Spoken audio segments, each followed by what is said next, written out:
प्रतिमा recording studio Sheikhpura. मिले ले काहे बोला बही छौड़ी रोजे रोजे भोर गे। मिले ले काहे बोला बही छौड़ी रोजे रोजे भोर गे। मार दे जोर छौड़ी फट जैतौ तोर गे। मार दे जोर पगली फट जैतौ तोर गे। उठतौ दरदिया छौड़ी गिर जैतौ लोर गे। उठतौ दरदिया छौड़ी गिर जैतौ लोर गे। मार देबो जोर छौड़ी फट जैतौ तोर गे। मार देबो जोर पगली फट जैतौ तोर गे। मार देबो जोर पगली मार देबो जोर मिक्स बाय शैलेंद्र बाबू। देबौ निशानी गे छौरी याद तोरा रहतौ गे। घरबा में सुने गे छौरी मैया गरी अइतौ गे।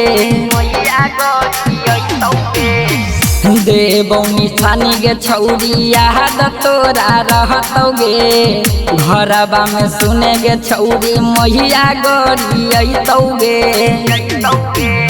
कहियौ सच माने बतिया तू मोर गे। कहियौ सच माने बतिया तू मोर गे। मार देबौ जोर छौरी फट जैतौ तोर गे। मार देबौ जोर पगली फट जैतौ तोर गे। मार देबौ जोर पगली मार देबौ जोर पगली मटियार कला एक बार मिलमी छौरी दोबारा नहीं मिलमी गे। पूछतौ सहेलिया छौरी बहुत शरमही गे। एक बार मिलमी छौरी दोबारा नहीं मिलमी गे।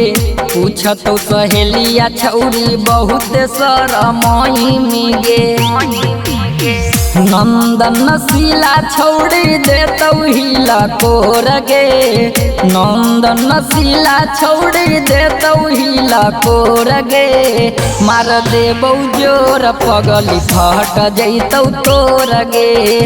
मार देबौ जोर छौड़ी फट जैतौ तोर गे। माँ प्रतिमा रिकॉर्डिंग स्टूडियो शेखपुरा।